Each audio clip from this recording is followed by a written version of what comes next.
Chaitanya Jaya Nityananda Jaya Dvaita Chandra Jaya Gaur Bhakta Vrinda Jaya Jaya Shri Chaitanya Jaya Nityananda Jaya Dvaita Chandra Jaya Gaur Bhakta Vrinda.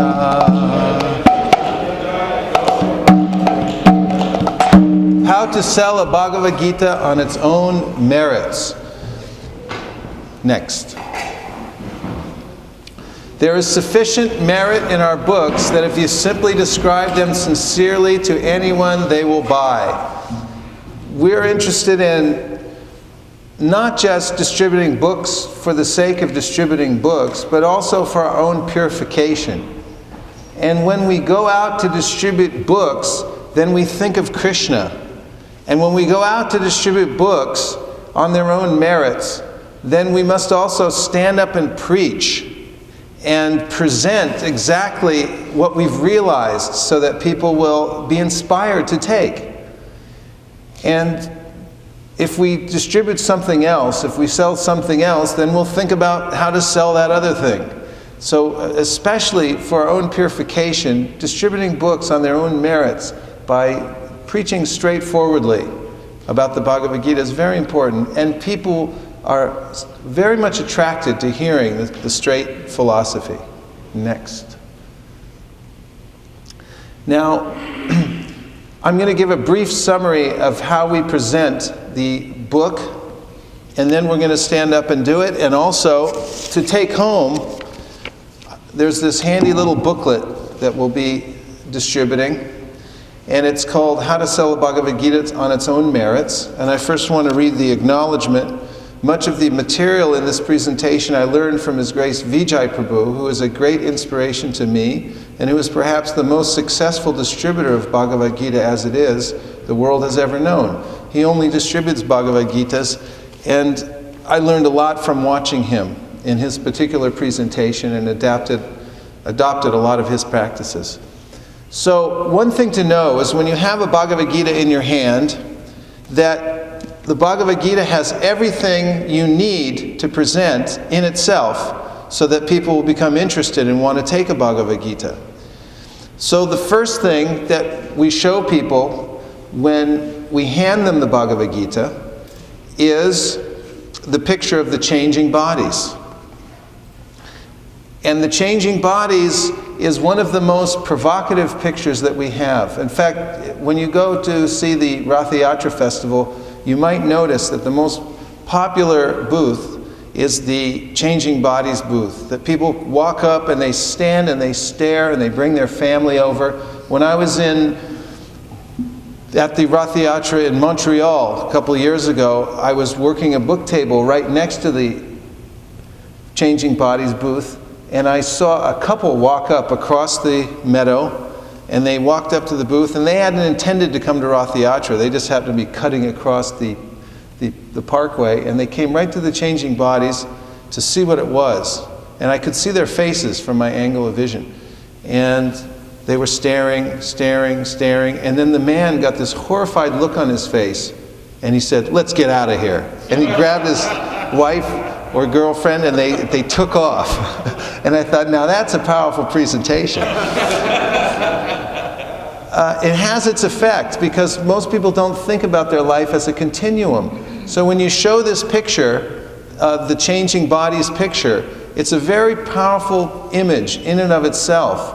And then with a little bit of presentation, which we'll see on the next slide, I believe. Just passing through. Okay, just back up once.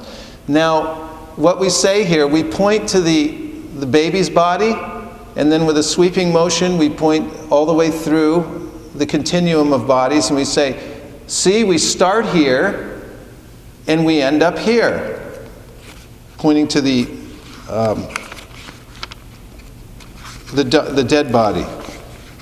We start here, and we end up here. Can everybody do that? You say, we start here, we end up here. Actually, if you could, a couple of devotees, pass out the Bhagavad Gitas that we have here.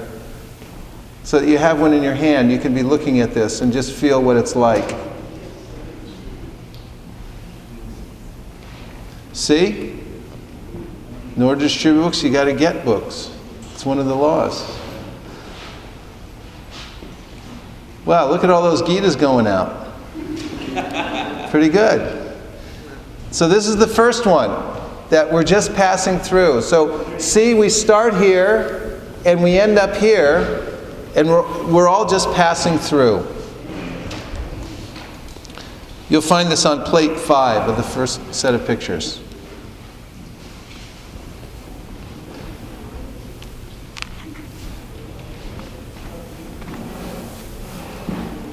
The next picture is the picture of the 3 modes of material nature. There's goodness, passion, and ignorance. And on this picture, I show people that, I say, see, here's 3 modes. We're all controlled by 3 modes: goodness, passion, and ignorance. And goodness means wisdom, light, knowledge. Passion means always trying to get ahead and never having enough. And ignorance means that sleep, laziness, and darkness. So we point out the 3 modes. See, we're all conditioned by 3 modes: goodness, passion, and ignorance. Goodness brings wisdom, satisfaction, and peacefulness. Passion brings the desire to get ahead in life and the impetus to work hard and get more material stuff. And ignorance brings sleep, laziness, intoxication, and the tendency to put things off. On this presentation, we're just showing them the 3 modes of material nature and explaining them. And then I step back and say, so which one affects you the most? Ask them a question. Which one affects you the most? And then they usually give an answer like, well, I'm most in the goodness. And then I'll say, yeah, you look like goodness. Or they'll say, I'm kind of in passion and ignorance. I say, yeah, I'm kind of like that too. We're all sort of a mixture. So next slide. We're just passing through. That's the idea of the changing bodies. And the next one, goodness, passion, and ignorance. Which one affects you the most? Very simple presentation. Next one. Next one, we show the sage. And I point out, see, here's a spiritually wise person. A spiritually wise person shows respect to everyone because he or she sees that God's in everyone's heart. Isn't that simple? And that word respect, people like that. Say, that's what a spiritual person should be. It's not an ecclesiastical thing. It's actually that someone's actually advanced in knowledge, sees God's in everyone's heart, and shows respect to everybody. Next. This gives a summary. The wise person respects all. He or she sees that the body is only the outward dress for the soul. And too bad our world leaders don't see it that way. Vijay always throws that in. Next. Next we show the horses. And you'll see the picture of the horses here. And we point out, now this one, and when you're showing these pictures, you can just turn to the next picture, and just say, now this one shows, because you're just doing a show and tell. Now this one shows that our senses, and you can point to them, seeing, touching, smelling, hearing, all these senses, they're like the horses. And the reins are the mind, the driver's the intelligence, and we're the passenger in the body. And if the horses are out of control, then we're in for a wild ride. Very simple presentation. Next. So we say the first benefit you get from yoga is you become master of your own senses. Now go back one. And then we just point to this yogi sitting there. Very compelling picture. And we say, turn to the next one. You see, this guy's got a little carried away with his yoga practice or something like that. He's been sitting there a little while. You know, people just kind of look and go, wow, what's that? It's like yoga. He's been sitting there a while, huh? It's a little light humor. Okay, next one. Now, this one everyone can relate to. In fact, we noticed last night people are even getting tattoos of this on their back and such. But this presentation on the right-hand side, we say, see, this is about karma. You've heard of karma before, right? Karma means what goes around comes around. Simple like that. You've heard of karma before, right? What goes around comes around. Okay, next. Now we turn from the pictures. We've showed a few pictures and given just a little commentary, which you can memorize in a few minutes, how to present that, and just practice it. Then I point out the Sanskrit. You'll notice on the right-hand side above where it says Bhagavad Gita, it's in Sanskrit. Normally I'll just turn to one of the texts within the Bhagavad Gita, anywhere where there's Sanskrit, and turn to the next one.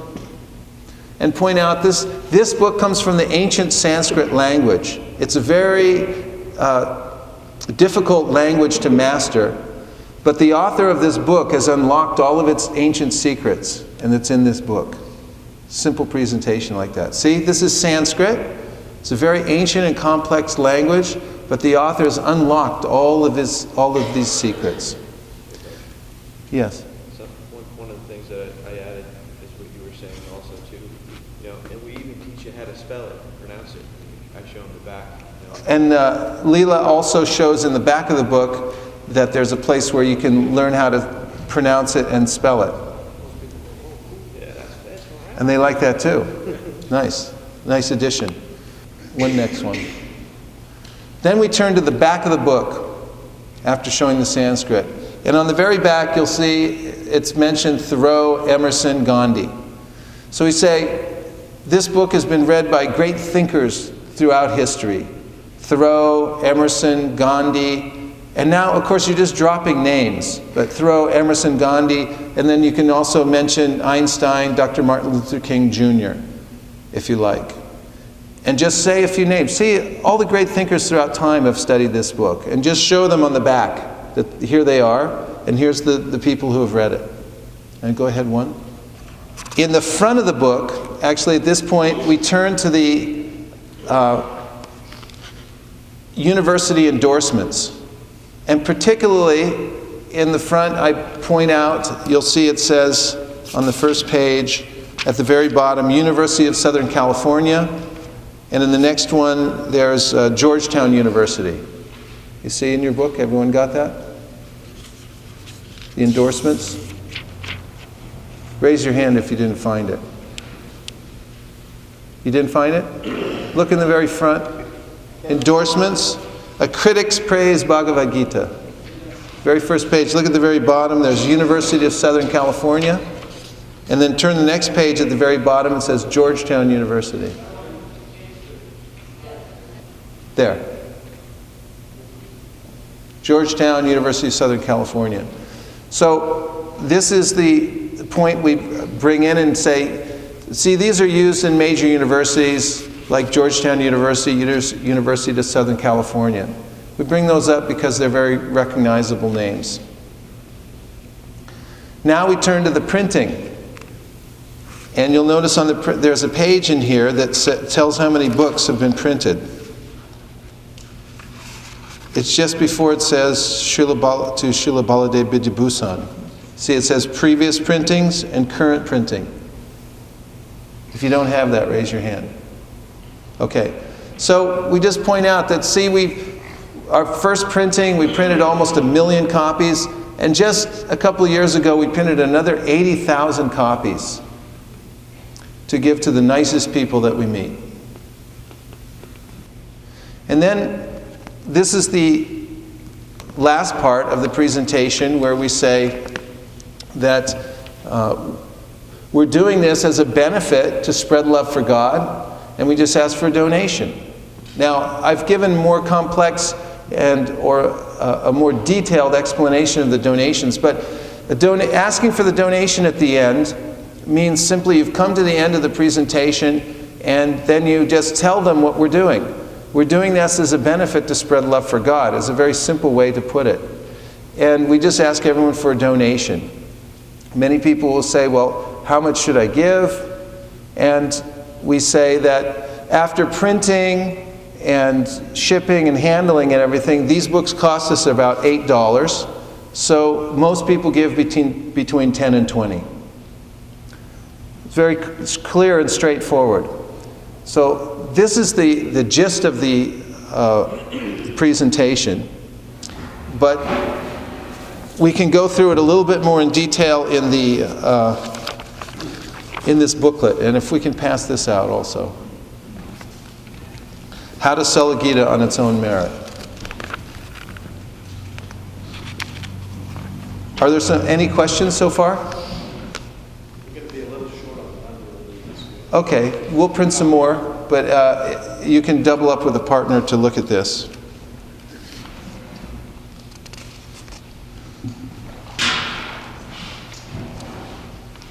Now I'm going to go through a couple of the steps. The first step in offering somebody a book is to qualify them. And the best way to qualify someone is to ask them a question. For instance, are you from Dallas? Are you from Dallas, Nityananda? Yes. Well, great, then let me show you one too. And actually, who was it who volunteered for, who said they wanted to do some role-playing? Nityananda Ram. Come on up here. Yeah, have a seat. So, if I'm meeting somebody for the first time and I don't know who they are, if I just walk up to them and say, here, take this. They don't know who I am, they don't know what the book is, and they don't know what my intention is, and they don't feel qualified. Therefore, to ask a qualifying question when you meet somebody is giving them an opportunity to respond, and then based on whatever they say, whether it's yes, no, maybe, anything, then that qualifies them to accept the book. So, are you from Dallas? Yes. Oh, great. Let me show you one too. Now say no. Are you from Dallas? No. Oh, great. Let me show you one too. It doesn't matter if they're from Dallas or they're not from Dallas. That's not the point. The point is whatever they said qualified them. Like, I knock on the door. You open the door. Hello. Is this your apartment? Yes. Great. Let me show you one too. Now say no. Is this your apartment? No, it's not my... Great. Let me show you one too. You know, so the point is that it's not their answer, but whatever sound vibration they made qualified them to get the book. That way it's not a surprise when the book goes in their hand. So some devotees will say, I'm from San Francisco. Where are you from? I'm from Dallas. Really? Okay, let me show you one too. And it's like, oh, okay then. Here we go. Let me show you one too. Whatever they said qualifies them to take the book. Next, show versus give. We don't say give, because then people get the wrong, unless you're giving. Unless you absolutely intend just to give them the book, and there may be a circumstance when you're doing that. But when we're going out with the Bhagavad Gita, and we're thinking, and we have some ulterior motive that we want to get a donation, then don't say give, because it'll give people the wrong impression, and then at the end when you say, oh, by the way, we'd like to have a donation for this, even if they happily give a donation, somewhere subtly in their mind they'll be thinking, oh, I thought he said he gave it to me. Therefore, use the word show, because show means show. And so we say, let me show you one of these. Are you from Dallas? Yes. Oh, great. Let me show you one too. Now, there's two ways. You can either let him hold the book and then hold another book out to show him, or you can say, here, let me show you, and take it back. So, are you from Dallas? Yes. Let me show you one too. Well, here, I'll show it to you really quick. Now, the psychology is that as soon as he has it in his hand and I'm showing it to him, now I'm going to show him his book, because he already has a feeling that the book is his. Even though I said I'm showing it to him, but still, here, let me show it to you. I'm showing it to you? Okay, here, I'll just show you really quick. Now, there's another part here that is very important called trust the hand. And you'll see about halfway down the second page, trust the hand. Okay, here, Leela. Thank you. Amla, here. Did you see that? Could everyone see this? Okay, let me try it again. Chaitanya, here. Watch. Can you see that? Lamangla, could you see? Okay, here, watch. Chaitanya, here. Could you see it? Okay. The hand wants to grab. That's what it does. The eyes see, the ears hear, they listen. That's what they do. If there's a noise, everyone will, the ear, you won't think about it. Your ear will just go to the back of the room. All of a sudden, oh, what was that? The ear just goes. You don't think, you go. So the hand, naturally, when you hold out a book, the hand grabs. Deal with the hand, don't deal with them. Because you can't sell a book that they don't have in their hand. One of the first mistakes that a beginner will make is to not trust the hand and to also not let go of the book. Are you from Dallas or out of town? I'm from Portland. Great. Well, here, let me show you one of these. This is Bhagavad Gita. See, they have to take possession of the book. They have to feel that it's theirs. Eventually, we want everything must go. We want to clear out our book room. We want everyone to take a book home. So the book has to come in their hand. So you have to practice this, hold out the book, and see if the hand will take it or not. Oftentimes, as I point out in this lengthy explanation of trust the hand, oftentimes the person's thinking, oh, don't do it, but the hand goes, what the heck? This is what I do, I'm sorry, I just have to grab it, And the hand will grab it anyway. And so you have to get in the habit of holding it out to people, and oftentimes they'll hesitate, and this is a more advanced move, but hesitate a little bit the first time, and it'll go like this. And then the hand goes, oh, okay, that was good. But point is, now they have it in their hands, and I've taken it back, and I'm going to show it to them. So I call this next section show and tell. And that's all you're doing. Just show and tell. As the people say, run it up a flagpole and see if anybody salutes. We say, put it on the altar, see if they offer obeisances. So the thing is, you just run it by them, show them, and see what happens, the show and tell. Now we saw that in the pictures here, that you go through the process. Are you from Dallas? No, I'm from Portland. Oh, really? Great. Let me show you one too then. Now, here, I'll show you really quick. See, this is the Changing Bodies exhibit. And we all start off here, and we end up here. And we're all just passing through. And then these are the three modes of material nature. We all fall under three modes: goodness, passion, or ignorance. We're all controlled by these modes. Goodness means wisdom, knowledge, light. Passion means go, go, go, got to make more money, rushing around.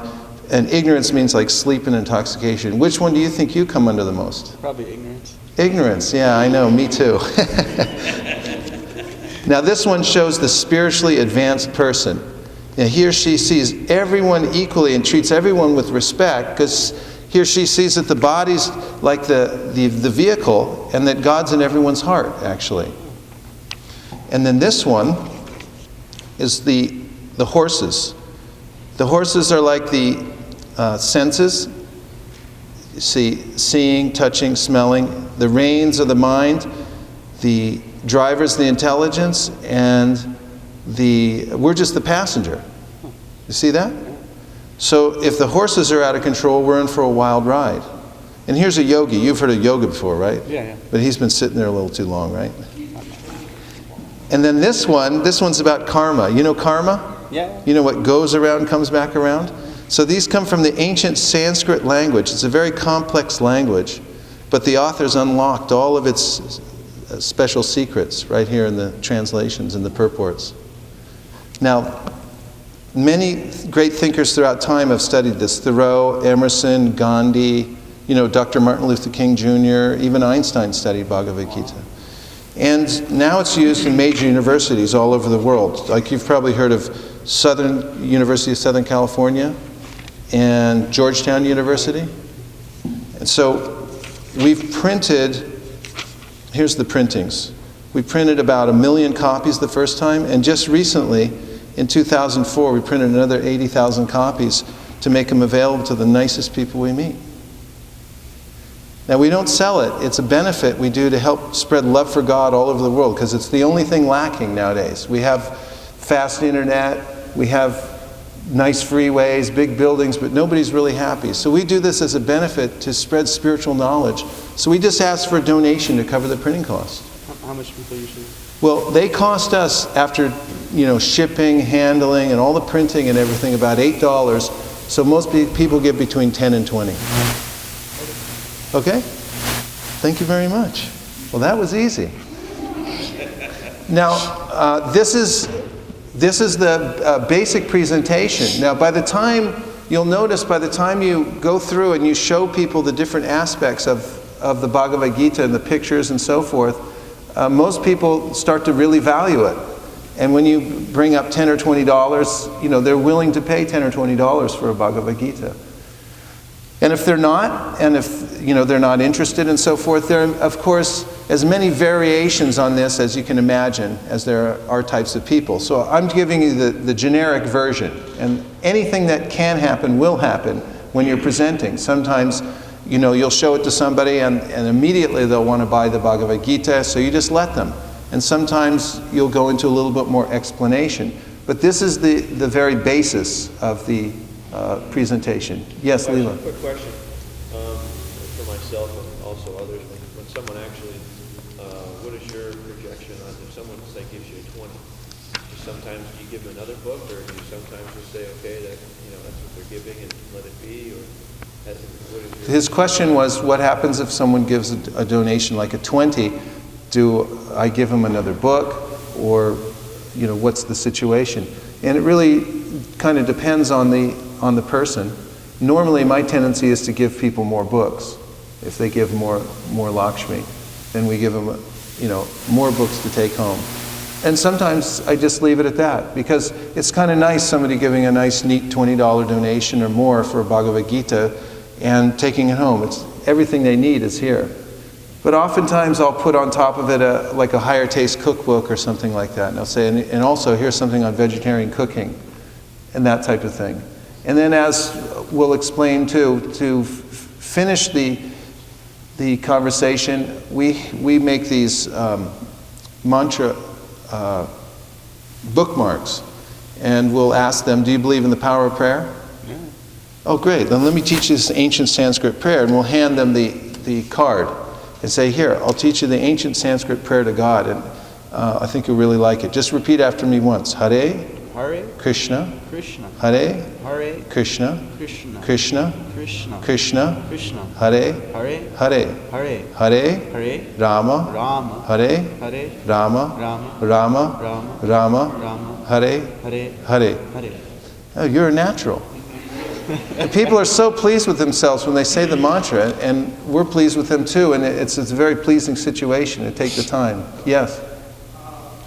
How long should our presentation go? Presentation should go just long enough. Not too long and not too short. If you meet somebody who's in a hurry, and I'm going to address this in a minute, and you might want to look in that folder for the thing called Communications 101. Because I'm going to go into that and do that really quickly before we all stand up. Just long enough so that it's not too long and not too short. If you see they're in a hurry or they're becoming impatient or something like that, you can cut to the chase. You can cut to the donation line at any time and just tell them what we're doing and why we asked for a donation. You know, you can do that right away. Sometimes people say they're in a big hurry. And we're going to go into this on the Communications 101. For instance, how to present to somebody who is in a hurry. So I'll say that I'm in a hurry. You say that you're in a hurry when I say, are you from Dallas? I'm in a hurry. He said he's in a hurry. I couldn't hear him, but say it really loud. Are you from Dallas? Yeah, but I'm in a hurry. Are you in a big hurry? Yes. Well, should I show you this should I show it to you really quick then? Okay. Okay, he said okay. So this is something we'll learn in Communications 101, and then we're going to stand up and try the Bhagavad Gita presentation. Any other questions before we move on? Okay, thank you very much. Hare Krishna. Thank you, Nityananda. Yes, Chaitanya. In one conversation the devotees were having with Srila Prabhupada, Prabhupada was saying that just by reading his books, one can go back to Godhead. And the devotee asked, well, Prabhupada, you also say that we're supposed to get initiation before we can go back to God. He said, yes, when you buy one of the books, it's like getting, it's the same as getting initiation when you buy a book. So in one sense, when you repeat the mantra to their ear, they're actually getting like a form of initiation in a sense. So actually, that qualifies them to read the book and actually go back to God. Yeah, initiation means to start something. So when you give them a book, when you teach them the mantra, you're definitely starting them on their journey. And this is the whole point. Thank you. So, Communications 101. Next. Focus on what's most interesting to the person with whom you're communicating. And what could that be? Next. His or her own self. That's right. So the most interesting topic is one's own self. Next. Dale Carnegie, remember that a man's name is, to him, the sweetest and most important sound in any language. So when you want to attract somebody's attention, remember that talk about what's interesting to him or her, and that's him or her. Next.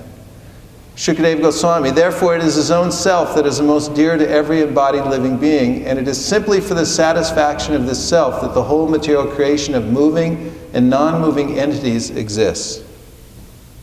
Next. People really want to know what's in it for me. So keep that in mind when you're presenting. They're interested to know what they'll get out of this. Next. Become a master asker.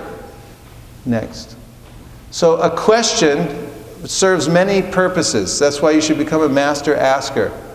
So a question, make a picture of a question mark in the air with your finger.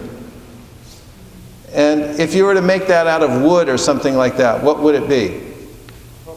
It would be a hook, wouldn't it?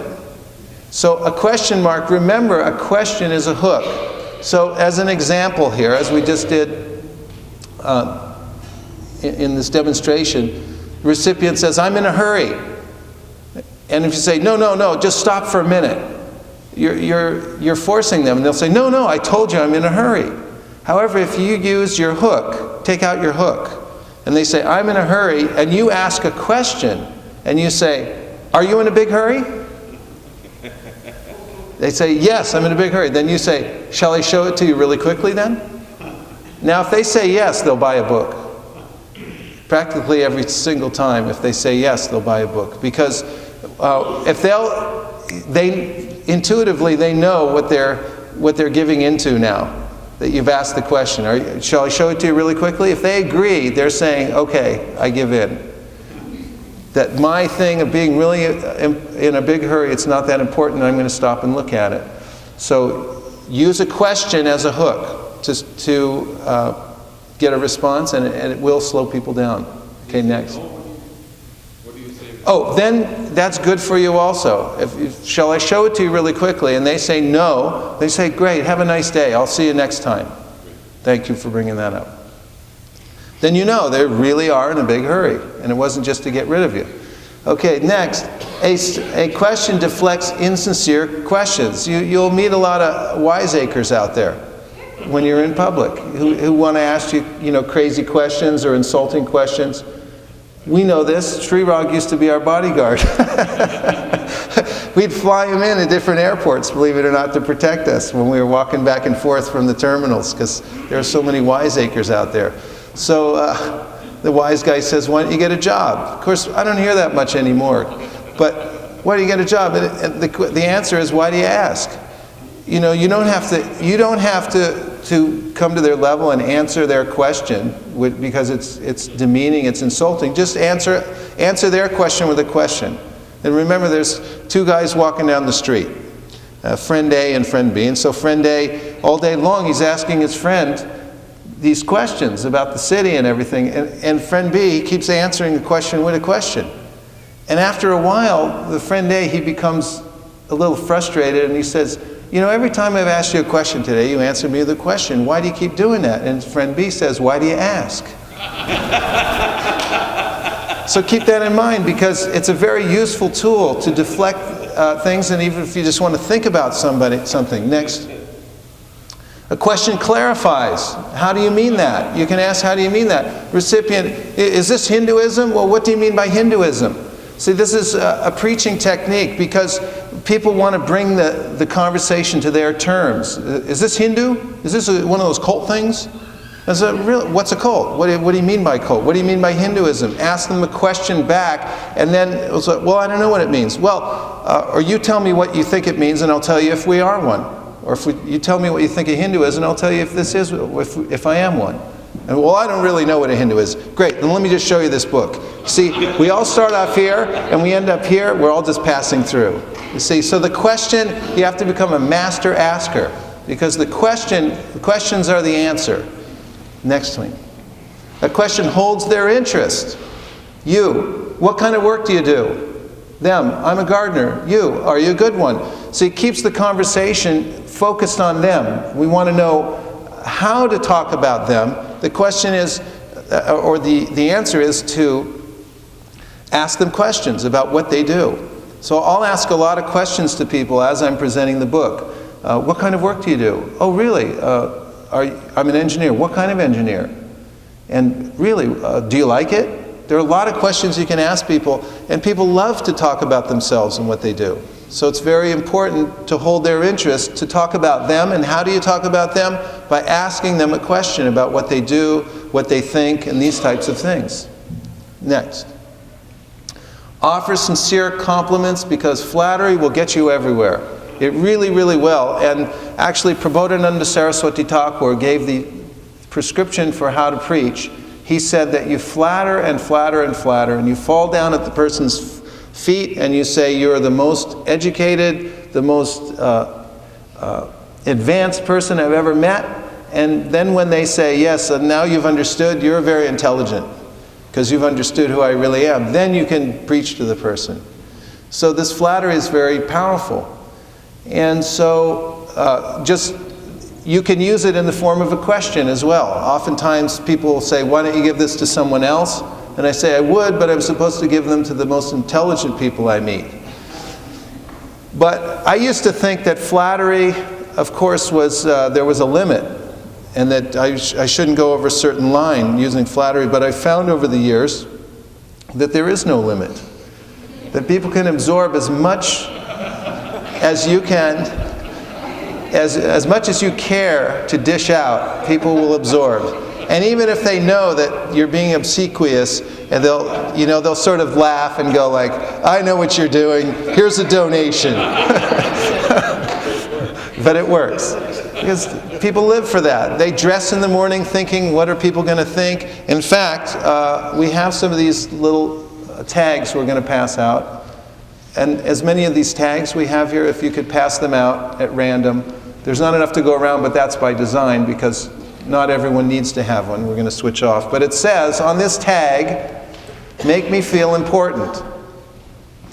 Now, wear the tag on your lapel, please, for now.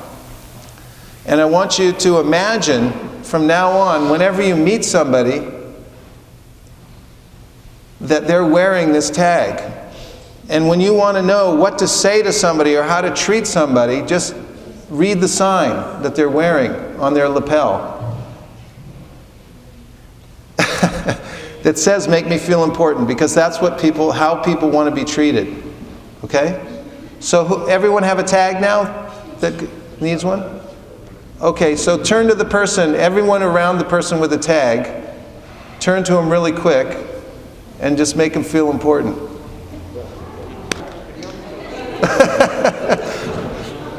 I can see Dharma's doing a great job. Huh? 1 minute. I just was saying. Oh, okay. Yes.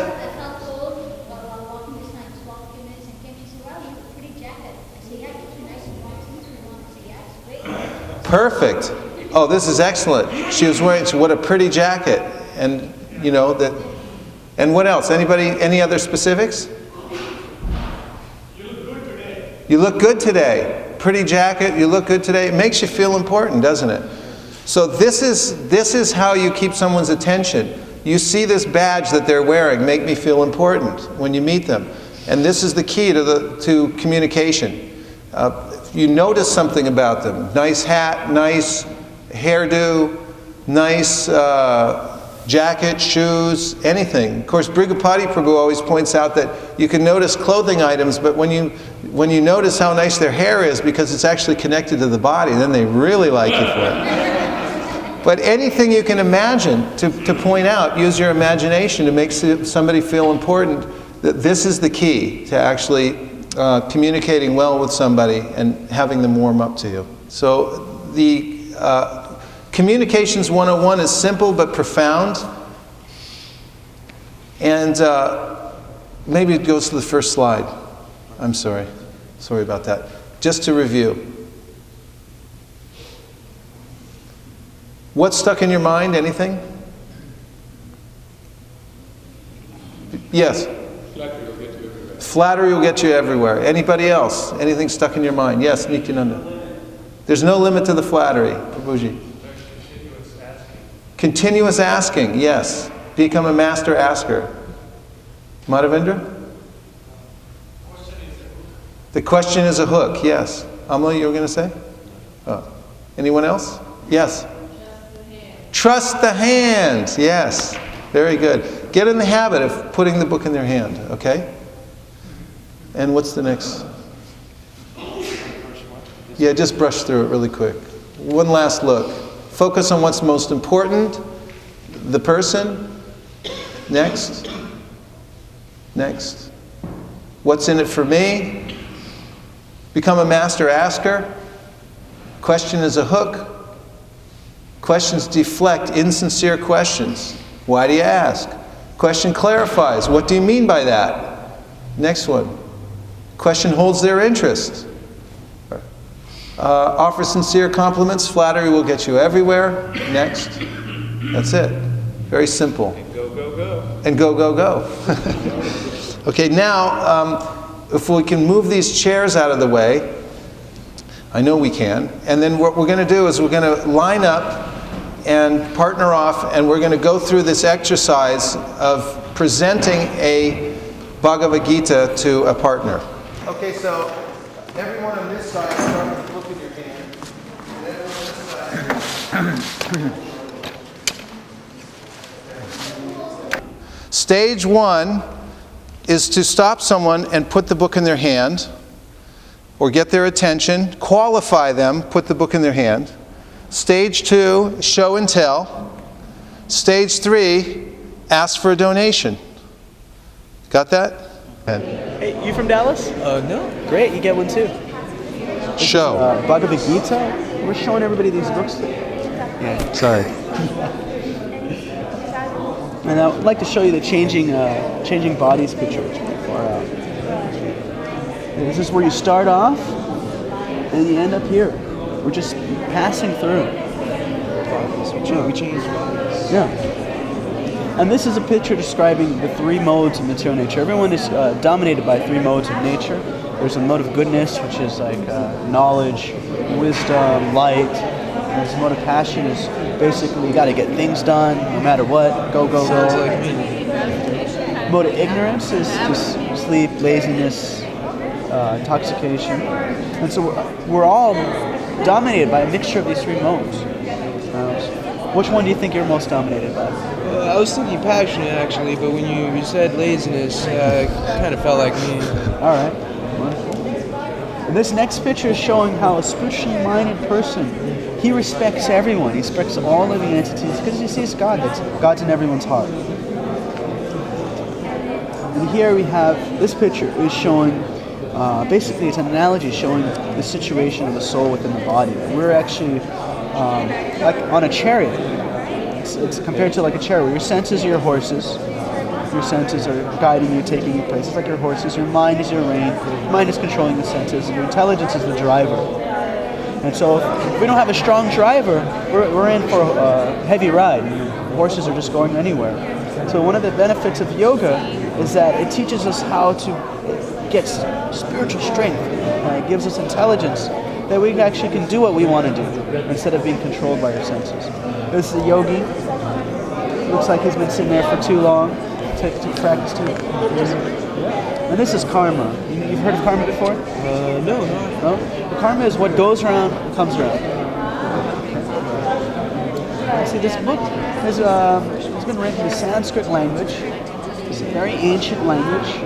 And the authors very kindly unlock the ancient secrets out of this book and have written in very simple language that everyone can understand. It's given word for word so everyone can understand. And this is used by colleges and universities throughout the world. You've heard of University of Southern California? Okay. You ever heard of Georgetown University? Oh, no. Okay. So we've been used throughout the world, and we just In our previous printing, we printed almost 1 million copies. Now we just printed 80,000 copies to distribute to all the intelligent people in Dallas. This is this book has been read by many great thinkers. You've heard of Einstein? Yes, Albert Einstein read this book. Henry David Thoreau, Emerson, Gandhi has read this book. And so now we're giving it to you. You can take it with you. We just ask a donation. How much do people give? Well, the printing costs us about $8, and so most people. Last person just gave 20, so most people give from 10 and 20. There you go. All right. Thank you. Haribo. Okay. Are you from Dallas? Yes. Great. Let me show you one too. Oh, thank you. This is the Bhagavad Gita. It's an ancient Bhagavad Gita. Let me show you real quick. Let's see. This is a good one. Oh, this is nice here. So this is the Changing Bodies exhibit. We all start here and we end here. You see? Yeah. Just passing through. Yeah, just passing through. This is the 3 modes of material nature: goodness, passion, and ignorance. Goodness being light, and passion being work hard, go, go, go, and ignorance being intoxication and darkness. Which one do you think you might be? More like ignorance. Yeah, me too. I know that is. So, let's see. This one is the self-realized soul. He sees God in every individual, so he treats everyone with respect. Oh, that's great. That's nice. This here is an interesting one. This shows the senses and the mind and the intelligence and the passenger here. Wow. As the senses are the seeing and smell and hearing and whatnot. Right. The mind connects to the intelligence, and well, we're the passenger. Right. You see, if the senses are out of control, we're in for a ride. Right? Yeah, you see. One of the great benefits of yoga is once the senses and the mind come into control, we can actually live more peacefully. Great benefits of yoga. Right. You see this guy? He's been doing it for a long time. Yeah, he's been at it for some time. What else? Oh, this here is this shows the law of karma. What goes around comes around.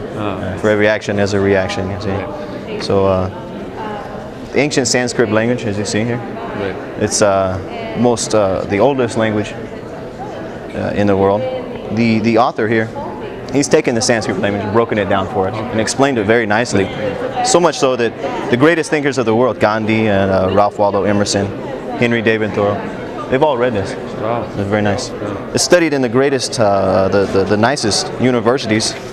As you see, you've heard of University of Southern California, Georgetown University. You've heard. See? Previously, we printed almost 1 million copies. Wow. Yeah. Recently, 80,000 we printed more to give to the most intelligent individuals that we come across. Thank you. We do this as a benefit to spread spirituality throughout the world.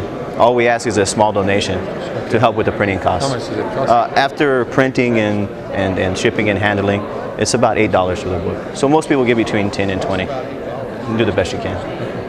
Here's $100. Very nice. Yes. Cut. University of Southern California uses this book. Georgetown University uses this book. So this book is well respected in intelligent circles. If you go right here in the front, you can see we've almost printed 1 million copies of this book.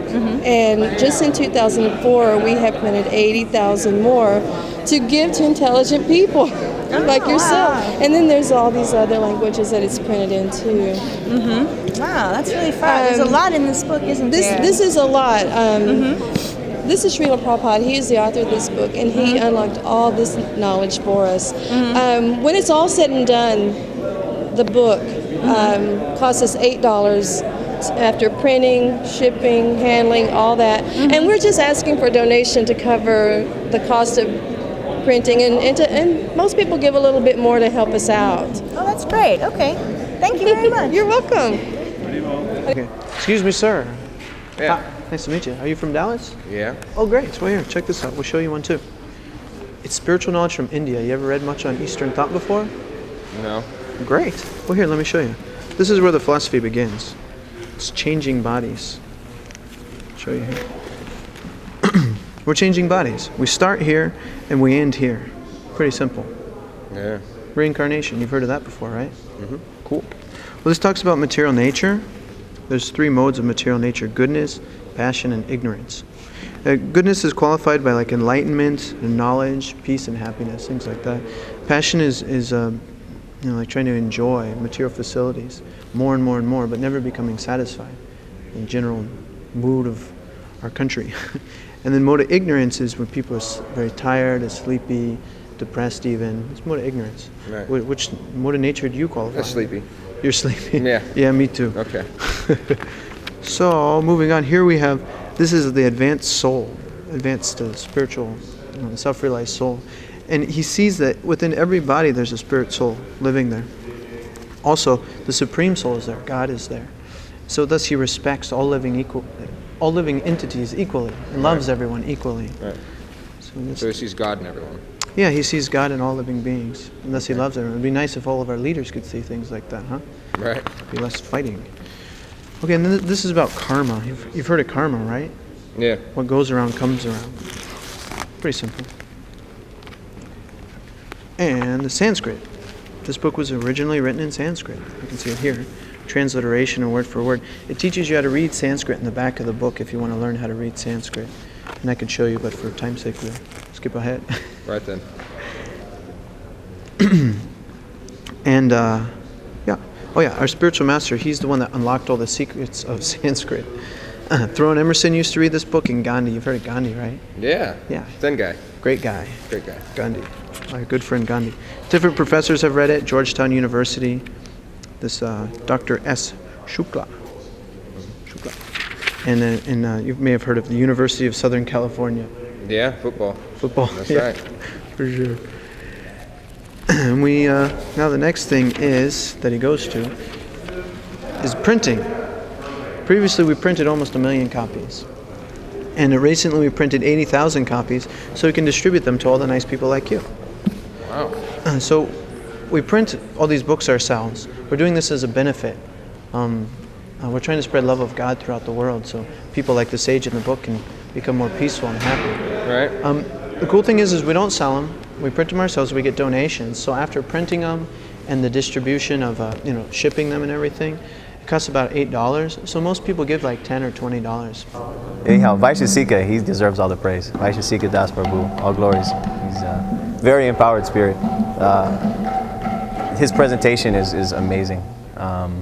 So many things that come to mind, but how to present a Bhagavad Gita, he actually he gives it to you step by step, and then the role playing, it gives you the tools, it gives you the practice to go out there, so that when you do go there, you have the game plan, you have the idea of what you're going to do. It's to be seen still if I could do it. You feel confident? I feel much more confident. Yeah, I feel much more confident than when we started. I haven't been out doing any books yet, but I think I could. I think I could with the help of Krishna and Vaishasheka Prabhu's his instructions. That's what I get. It's nice, it shows you the principles of Krishna consciousness, and it really teaches you that you should regulate the mind by chanting Hare Krishna, Hare Krishna, Krishna Krishna, Hare Hare, Hare Rama, Rama Rama, Hare Hare. Well, yeah, he explains how to sell a book pretty nicely. Like, I'm a telemarketer, and we use a script to sell our product. So I was and there's a script in this how to sell a Gita. There's like, rebuttals. So if they say, I'm not interested, there's something you can say back to them.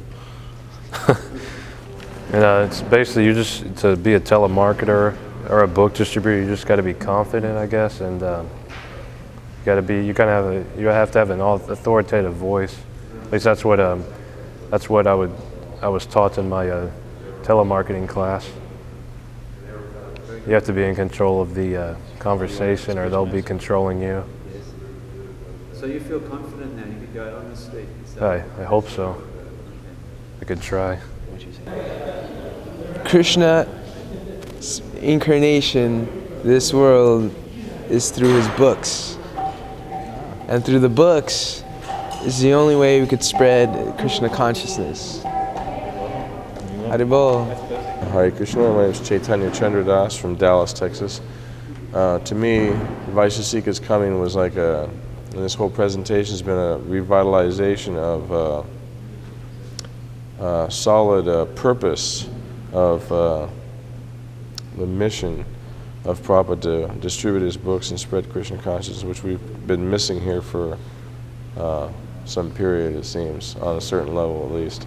And now this is revitalizing the mood of distributing Krishna, getting out of Krishna's way and allowing us to go out and give people Krishna in a nice way. So I think from this whole experience that the consciousness is going to turn around in a very nice way, and people are going to become enlivened and happy from distributing Prabhupada's books.